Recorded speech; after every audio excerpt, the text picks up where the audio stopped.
This is a really timely event. I should just say who I am. I'm Sasha Roseneil. I'm the Vice-Chancellor of the University of Sussex. I'm also a Fellow of the Academy of Social Science. So it's a really great thing to be doing a joint event with the Campaign for Social Science, which is related to the Academy of Social Sciences and between us and the University of Sussex. This is a really timely event. Of course, international trade has for millennia been a key driver of economic growth and prosperity, as well as of social, cultural and technological change. But more intensely than any times, certainly in my lifetime, international trade is not just something that's kind of silently shaping our lives. Do come on in. Come on in. It's at the forefront. It's in the headlines. It's something that people who perhaps never really thought about international trade are having to think about. It's fundamentally at the heart of political agendas because international trade policy is facing unprecedented challenge and turbulence. Just 2 weeks ago, I had the pleasure of chairing an event at Georgetown University with UK TPO, where we were talking about US and UK trade. Today, the topic is UK and EU trade. The trade that this country does with the EU is hugely important. In 2024, UK exports of goods and services to the EU were 358 billion, 41% of all UK exports. And our imports from the EU were 454 billion, so 51% of UK imports. So essentially about half our trade in both directions is with the EU.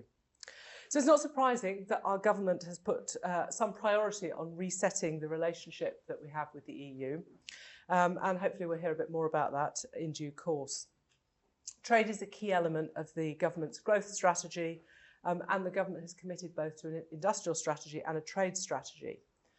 While trade with the US and the EU is of great importance, it's also important to note that the UK has also been negotiating trade with India, which is another hugely important trading partner. Sussex, as a university, has a long history of research on trade and on trade and EU integration in particular. If you go back to the 1980s, Sussex was home to a group of scholars working on trade and EU integration. Some of the foundational research on the costs and benefits of the single market for the Cecchini report on the creation of the single market carried out at Sussex by Alistair Smith, who's one of my predecessors as Vice-Chancellor, Peter Holmes, Alan Winters and Michael Gazoriak, who sadly was supposed to be here today but isn't well. Fast forward from the 80s to 2016, the vote to leave the EU was a huge shock, I think, in a country with limited capacity to analyse market integration and trade policy. Whether it was a shock to you as an individual in the UK at that time, perhaps depended where you were located geographically. I was doing some research in the north of England and it wasn't such a shock to me as if I had been just living down and working in London. I worked at Birkbeck at that time, just across the road. And I think if I'd just been at Birkbeck in my London world, I would have been really shocked. But because I've been doing research in the north of England, I was much less shocked. But it was a shock, I think, to our kind of capacity for social scientific analysis, and particularly economic analysis and trade analysis. But with the long specialism that there had been in international trade at Sussex, Sussex responded very rapidly to the Brexit referendum outcome in late June 2016. The UK TPO, the UK Trade Policy Observatory, was set up in that month, really, immediately after the Brexit referendum. And it brings together many of the country's leading experts on the world trade system, specialists in economics, law, international relations, business and management. And the observatory has been is very well established now, some years later. It really is a go-to place for trade policy research. And its work has been incredibly influential, influencing parliamentary debate and discussion, public debate, and policy decisions by governments on a whole range of trade policy issues, from the cost of a no-deal Brexit to how Brexit will affect Northern Ireland and their particularly influential engagement with policy around Northern Ireland, and in relation to trade policy with developing countries, as well as looking at legal implications, for example, in relation to pesticide regulations. The Centre for Inclusive Trade Policy, do come in. So more people come on in. Please come and have a seat. The Centre for Inclusive Trade Policy, CITP, was established in 2022 and funded by the Economic and Social Research Councils, the first centre explicitly dedicated to the study of trade policy. Led by Sussex, it's a collaboration involving the universities of Nottingham, Strathclyde, Queen's University Belfast, Cardiff and Cambridge. And it's built on a sort of fundamental interest in inclusive policy formation and inclusive trade outcomes. It aims to build a permanent capacity in social scientific research on trade by developing a community of scholars and practitioners with the knowledge, skills and mutual understanding to develop robust trade policy in a changing world. And that has never been needed more than it is right now. Together, these two trade policy centres, the Observatory and the Centre, are doing really rigorous academic research and extensive policy engagement, and they provide a vital resource for understanding and solving the real-world trade challenges that we're facing at the moment. So I'm really looking forward to today's discussion, and I'm going to hand over now to the experts. Curiously, I'm not an expert on trade, but I'm not going to let that stop me or get in my way if I want to talk. And I've been asked to give some introductory remarks. Let me first introduce Emily Lydgate, who's Deputy Director of the Centre for Inclusive Trade Policy, Meredith Crowley, who's Professor of Economics at the University of Cambridge. Just to echo what Sasha said, I think this is timely for two reasons. I think it's timely, firstly, because in a world where so much is changing, to have an effective interface between academia and policy is more important than ever, because everyone's groping in the dark in the world we live in at the moment, and to have some good evidence-based material to draw on can only help make better policy.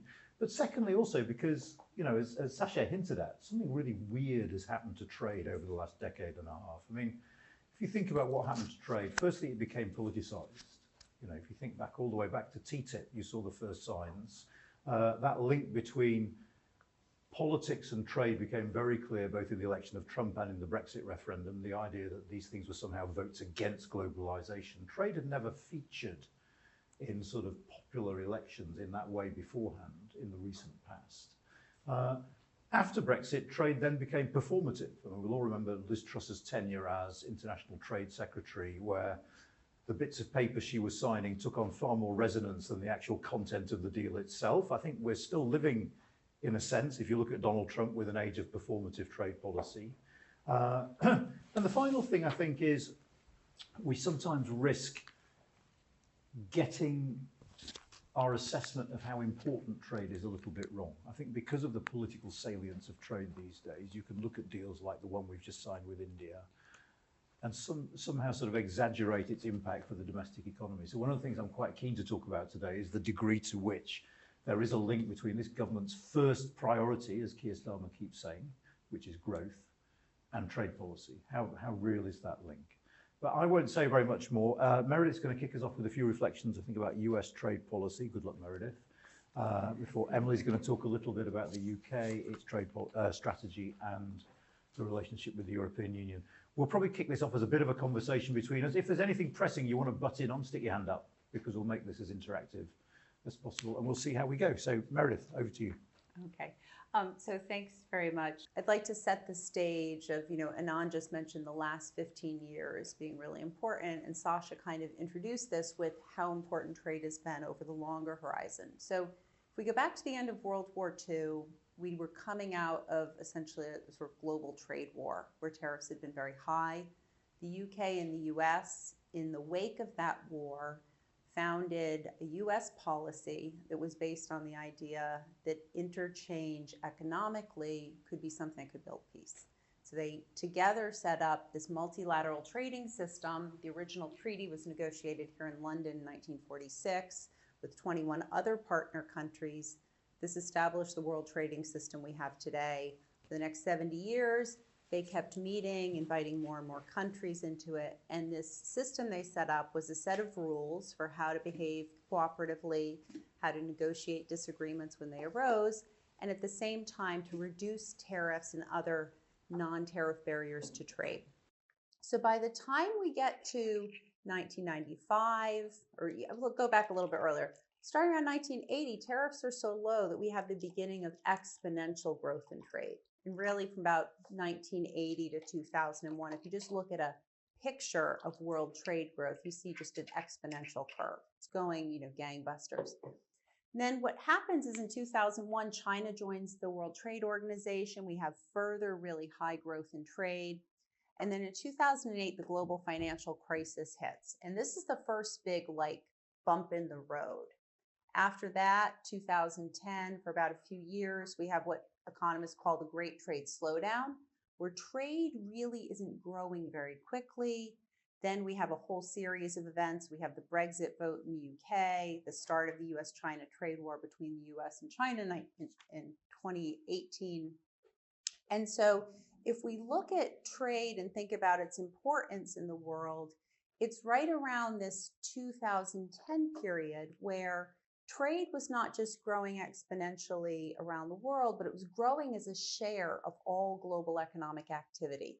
So up until about 2010, every year, the total share of global trade relative to total global GDP was getting higher and higher as a percent. About 2010, it's at 30%.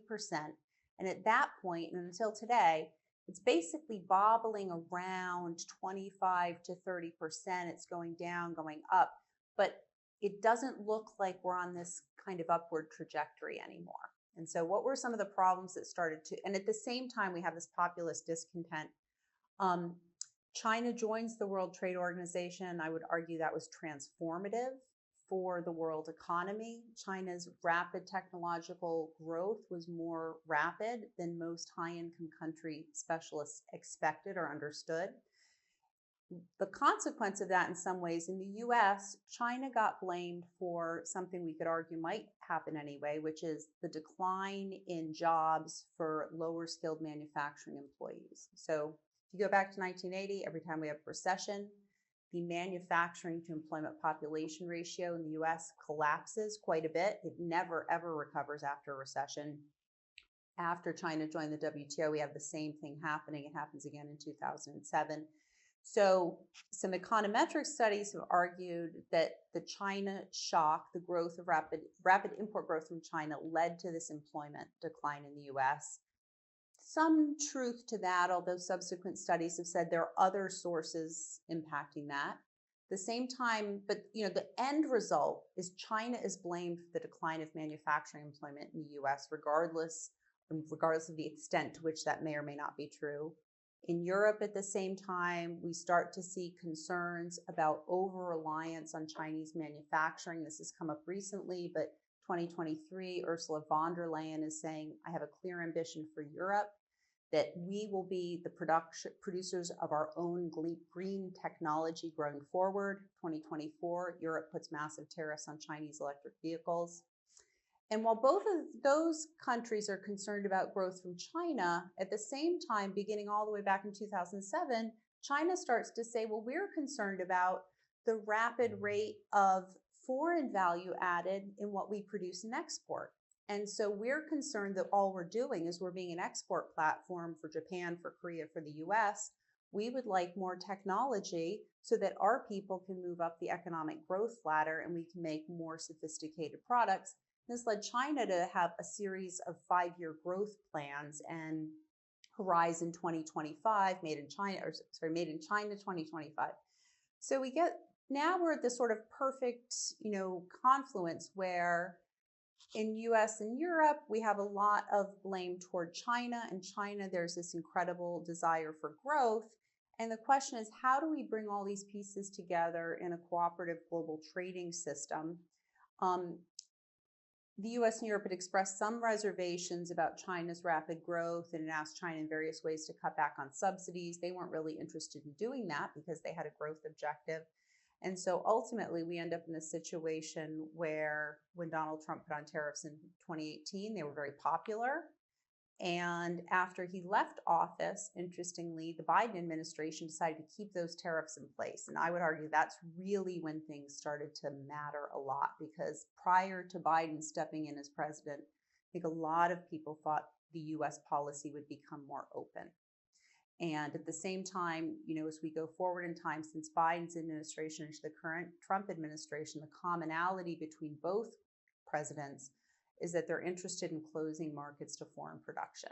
And they're doing it in different ways. Biden was doing a lot of heavy domestic industrial subsidization of certain sectors, and he was trying to provide subsidies to provide more manufacturing production within the United States.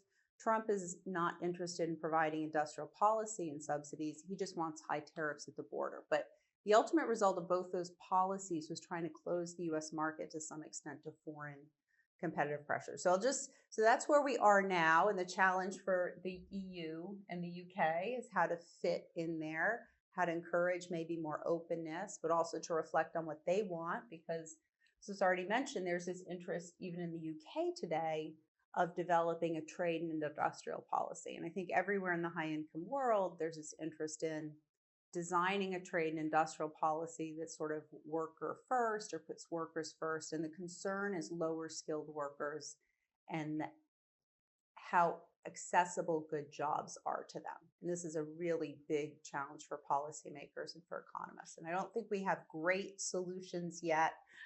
And that's really the challenge of where we are today. I mean, Meredith took us through a kind of almost global tour of the last 80 years.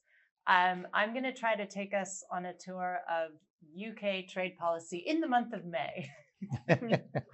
Because I think what the UK achieved in this month was extraordinary. First of all, many people said it couldn't be done to conclude an FTA with India. Maybe some people in this room. The UK has now this template for an FTA with India. Then it announced this economic prosperity deal with the US, which Trump describes as a maxed out deal. Of course, the UK is still subject to 10% tariffs across the board and 25% tariffs on steel and aluminium. Then it went on to agree this common understanding with the EU, which genuinely resets the scope and the ambition of UK-EU trade relations going forward. If you haven't read Anand's excellent FT long read on this, you should. And the EU officially retired its no cherry picking line. We have new commitments to cooperate on security, on immigration, on free movement, and deep alignment of agriculture, some deep alignment in some areas of energy. And of course, the UK doesn't have a trade strategy, right? But in any case, if we were to extrapolate from this, what is the UK's trade strategy? We might arrive at what you described as performative trade policy, right? This sounds familiar. Do deals with everyone, get lots of FTAs across the line, get the political levels, stitched up. And I think there's some truth to that, but actually the context for these FTAs is completely different. Yeah. The world that we are in is completely different. And I think these differences reveal some of the trade-offs and some of the controversies that we would hope that a strategy would help to address. So I'm going to give an example of from the EU UK and from the UK US agreement, which I think illustrates this. And the point is that with respect to both of these deals, the road from the political agreement to having a trade agreement in the real world, right? Because they can't just exist on a political level, they have to exist on a technical level, is particularly difficult.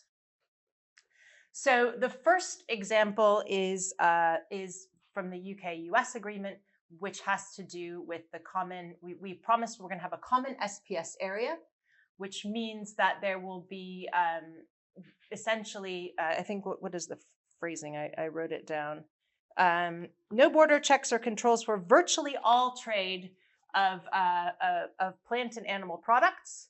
And that is, again, very ambitious, more ambitious than I was expecting, in fact. And huge contrast from the conservative approach to this issue. So the conservatives prioritize regulatory sovereignty at all costs in this area. As one example of that, the UK has more ambition on regulatory cooperation on SPS in its SPS chapters with Australia and New Zealand than it does in the EU TCA, the EU FTA. Labour has looked at this differently. Labour has said, you know what? regulatory sovereignty isn't an end in itself, right? This isn't an objective in itself. And in this case, the costs are too high. The costs are economic because obviously this isn't one of the sectors that suffered the most. The costs are also political because food is highly regulated, including at borders. And one of the problems has been that now there's trade barriers, intra-UK trade barriers between Great Britain and Northern Ireland, which is effectively in the EU SPS area. So, but what happens next, right? First of all, Labour has to maintain its political courage because not only does it have to basically become a rule taker, it will have to change some of its formal regulation to bring it back in line with the EU. There hasn't been a huge amount, but there are some areas where there is divergence that could be politically significant, something like gene editing, for example. But it also has to change its processes, right? So here we're talking about CJEU, we're talking about EU agencies, all these things which have been politically very contested. So it has to maintain its courage in the face of potential controversy. And also, there are, important questions domestically about the governance of this. So, what is covered under this agreement and what is not? It's actually not self-evident at all. Where do you draw that line? And more importantly, how do you draw that line? These are all devolved areas. So how do devolved nations come into this? What about Parliament? Does Parliament have a say in setting the mandate or the criteria or the approach to this? Brexit has been an extremely executive-led process, both in terms of the way that trade negotiations have been undertaken, but also the way that regulation has been repatriated to the executive, and particularly the central UK government. So this is an opportunity, and this is something that I would like to see in a strategy for Labour to make commitments to a more consultative approach to these issues. And we do have some models out there for managing alignment with the EU, and some of them are worse or better than others, right? So the Stormont break is kind of interesting. Look how they did that there. There's the Scotland Continuity Act has some interesting stuff about the role of Parliament we could be looking at. So process is important. That's one of my feelings about the strategy going forward. And so this is a domestic policy example, and then I'll segue to a foreign policy example. So the UK wants to do business with everyone, right? That's the message of May. And there are some places where the UK can do business with everyone, right? But there are other areas where there may be trade-offs, and there are a couple of elements of the economic prosperity deal that could potentially be quite difficult for the UK, and where the realization of this from the political level to the technical level seems to pose threats, which again come down to strategy. So I'll just highlight a couple of these quickly. The first one is that the UK has more or less indicated in this agreement that it will go against WTO rules in order to give the Trump administration preferential tariff access. This goes against what has been a pretty consistent line from the UK government on upholding the multilateral trade system. Upholding the multilateral trade system isn't purely a kind of do-good thing for the UK. It's also really in the UK's interest. We are a very open economy. We really rely on trade. Unfortunately, we would not survive very well with no imports in the UK, right? So we are invested in open multilateral trade, and there will be, diplomatic fallout of this decision. I think that the kind of the two takeaways I would say is, first of all, process is an important part of outcome and an important part of strategy, and second of all, the UK really needs, for its own self-interest, to reinforce the open rules-based system and do business with the US and China to some extent. Just, if I may, a couple of quick follow-ups about trade-offs from what you said. I mean, firstly, you mentioned gene editing. Yeah. And if you look at the bit of the UK-EU deal on what dynamic alignment might mean, it says, we can negotiate opt-outs from this. Yeah.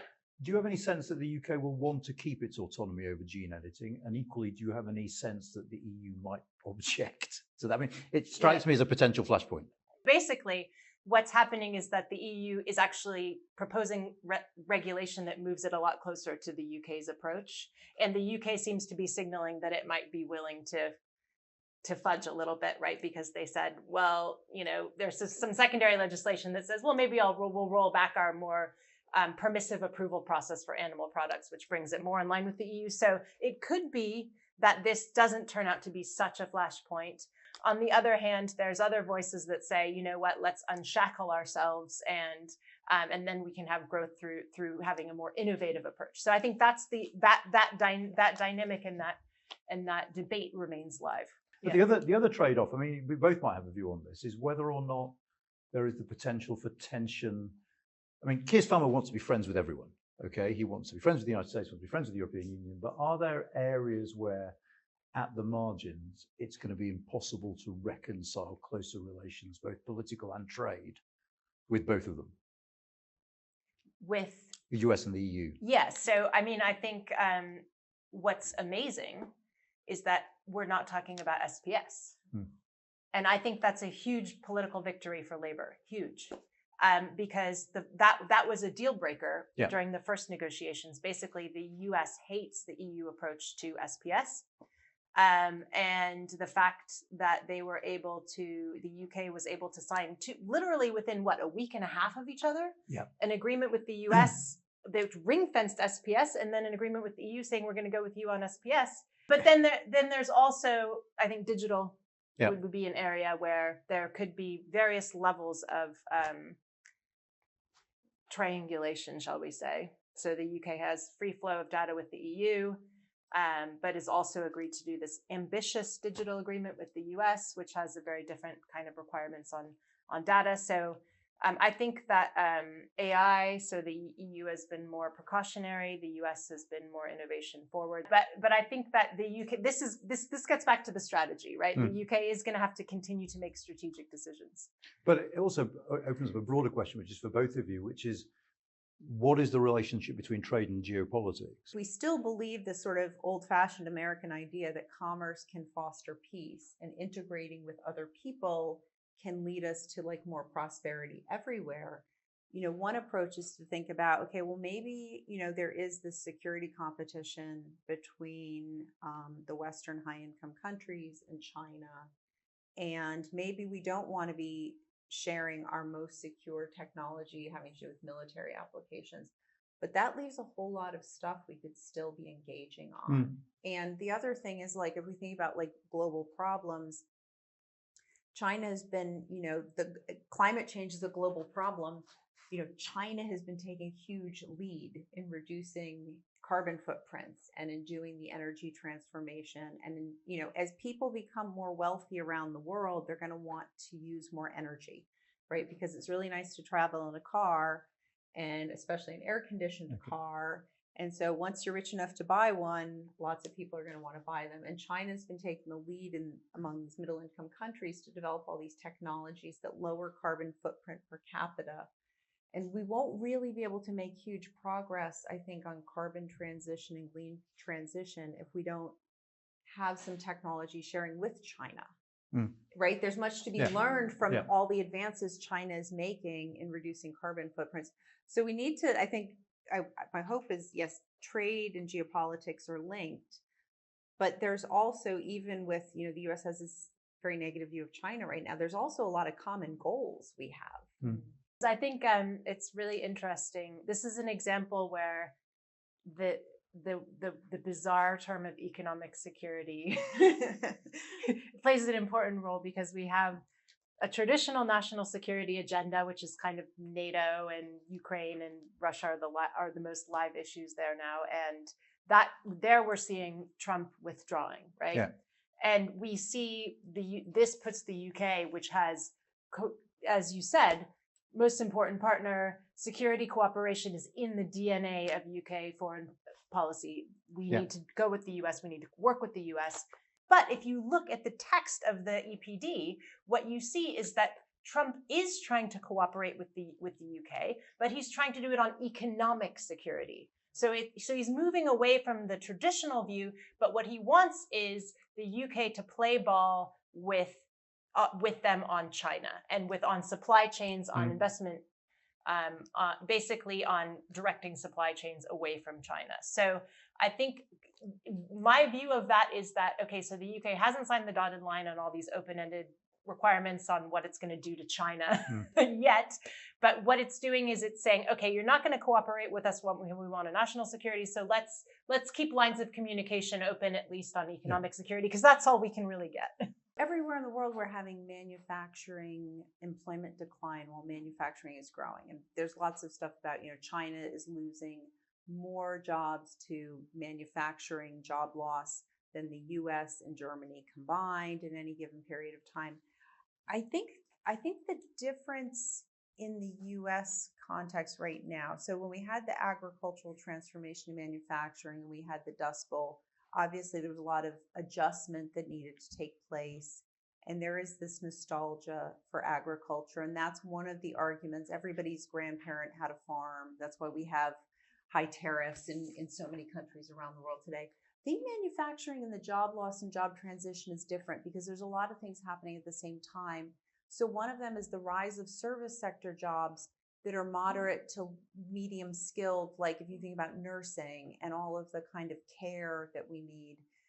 Males haven't entered into these more skilled service sectors. So there's also a gender transformation aspect to it. And I think some of it is,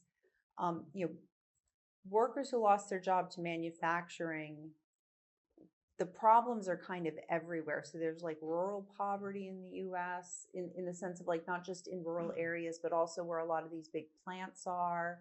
There's the decline of social capital. People are no longer attending church, but they're also not having the sports teams that used to be associated with churches. And so there's all of this declining participation that seems to be spilling into like declining engagement and democracy.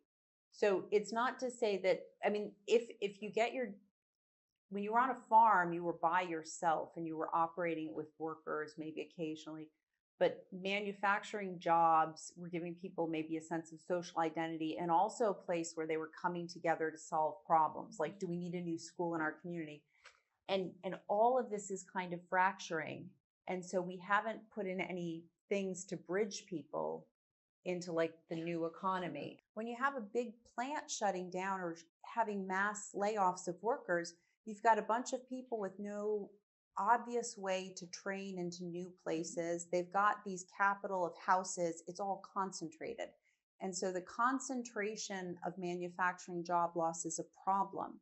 For smaller economies, it's all about pragmatism. And I think this is also one of the arguments for just going along with what the EU is doing. I mean, it's not sexy, but it's just gets the job done. And then it gives us some diplomatic shelter as well.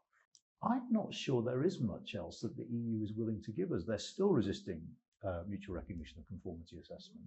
There is still a school of thought in the EU that a flourishing UK off the coast of the EU that has left the EU is not the best way we fight populists in our own country, asking for a weaker European Union. So I wonder, what holds together, and just correct me, Emily, if you think any of this is barking mad, what for me holds together energy and SPS, which are the two areas where they've said dynamic alignment, is one, the EU has an interest in it as well, a real interest, and two, there are significant positive implications for Northern Ireland. But I don't think the fact that the EU is going to work with us in those sectors means, we'll do chemicals next. I just think there's no appetite on the EU side for that. And I think the more you're really dealing with realigning regulatory systems, there's so much preparatory work and so many structures that have to be set up, domestic structures, but also treaty structures. If you have the will, you get it across the line. So, but what are the conditions that you need?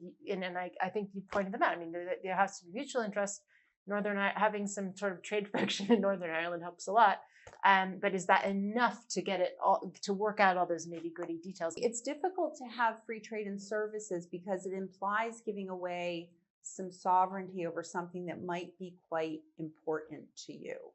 And I think that's where it always gets a little trickier to sell services. Some things are like more basic. If it's legal services or accounting services, that can be sort of more straightforward. But it feels more intrusive than just reducing a tariff, doesn't it? Yeah, it does feel more intrusive. And I think the digital services and the privacy about data and all this stuff, this is very intrusive into different social values in different countries right now. My view is that I know that Canada was not happy when the UK acceded to CPTPP about some of its SPS, right? They raised beef hormones.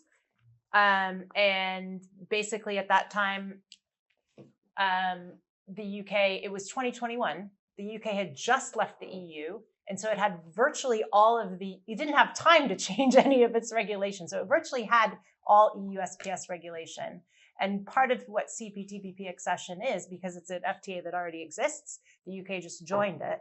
So all the members have to review all UK regulation to make sure that it conforms. And at that point, Canada said, we don't like what you're doing on beef hormones, but still the UK acceded. So at that time, despite Canada's concerns, it was considered that the UK was compliant with CPTPP, and Canada and the UK basically said, let's deal with this in our bilateral FTA. So I think by that sort of proxy, the UK has already been able to enter CPTPP with a sort of EU-aligned SPS offer. I think the bigger question is like, what are the best parts of the WTO that are working well, and how do we preserve and keep those parts functioning? And you know, there's also this fact, all the FTAs in the world are still under this umbrella of the WTO rules-based system. They're all founded upon the premise of the WTO being there.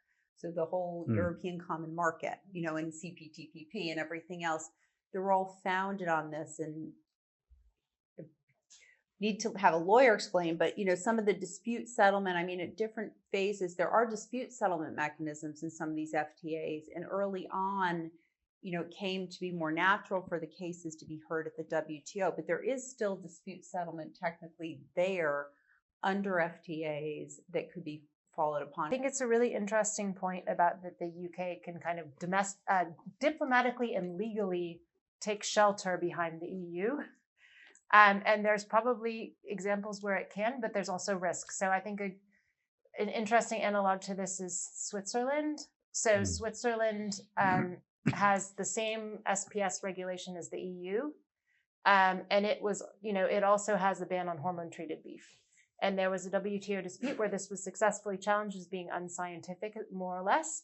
And so the EU was like, you know what, we're not going to change our regulation. Like they negotiated, as you do in the WTO, you don't have to change your regulation, but you have to pay through, you know, accepting tariffs, or in this case, they negotiated a quota for some US beef. They worked out a deal. Switzerland, on the other hand, couldn't afford to do that, right? Because it's a smaller country and it's too expensive to do what the US wants. So Switzerland actually accepts hormone-treated beef now. So in a similar issue, this could be CBAM. You know, the EU is doing CBAM. It's being challenged at the WTO.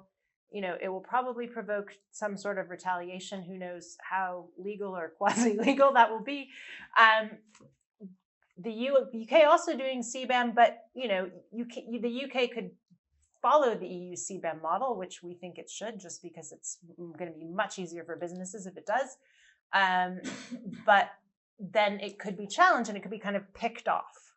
So I think to some extent it can say we're just doing this because the EU is doing it and we're legally bound to do it. But you know, but because we've agreed to. But yeah, it doesn't completely, shelter it. I mean, I like your framework, Meredith, about the WTO has been over judicialized in some areas and over litigated. Basically, the rules haven't been updated; they're really out of date. You know, think about 1995 when these rules were finalized, what trade was like versus now. You know, we talked about services and digital trade, and then at the same time, there's you know, these rules are being enforced, have been enforced by a pretty powerful court. And so there was all kinds of deep running issues. You know, developing countries still feel like the development agenda has not been, the promise of the development that they were that they were given has not been fulfilled. So I think there are these deep running structural issues facing the WTO that I know that predate and postdate whatever the Trump administration is doing. So it's not just about the U.S. It's also about what is the best system that we can get given the constraints and disagreements between all the actors. I think is still a very live question. I'm not convinced with the premise that the US and EU will come to an agreement that will disadvantage the UK. I think one of the things is like the legal system matters and the language commonality in the long term. We have this trade analysis that we call the gravity literature. And there, the colonial ties are this incredibly important predictor of how much trade volume they have. And so the common language and the common legal structure are really important. And so obviously Mexico is right next door to the US, and we trade a heck of a lot with, US-Mexico trade. But I think the trade with the UK is disproportionately high. And the UK still plays a special role in financial markets in the US. And so it's not totally obvious to me how much the UK would be disadvantaged by a EU-US deal. But the US has always had a hard time negotiating with Europe precisely because they have a different fundamental view. No, I think in the UK, like among the high-income countries, France is just much more like socialist pro-industrial policy. And that's always been something that's made it difficult in the 60s, the 70s, and the 80s. On those US-European relationships, is that the US is a much more laissez-faire place, and it's much easier for them to kind of negotiate things with another place that's very laissez-faire in economic policy. So it's not totally obvious, but I don't think the UK should think of itself as a small country. I think more intelligently, they're more similar to a Japan or Canada. And that's those countries, like Canada's been incredibly effective in its trade strategy as a very small country. They're just very smart. And the Japanese have also been very effective, on the edge of Asia, with all the worries about China. So I think that, the UK, I'm not completely writing them off yet, but they have to be agile. Okay, we've actually run out of time, I'm afraid. So let me end by thanking Sasha for taking the time to come and introduce this. The Campaign for Social Sciences for organising it, and do go to their website, which has got all sorts of really, really good resources on it, and you can it should be on the banner, I hope. Yeah, there we go. And finally, last but not least, thanks ever so much to Meredith and Emily for what I thought was a really, really interesting session, and to all of you for coming. Thank you very much indeed.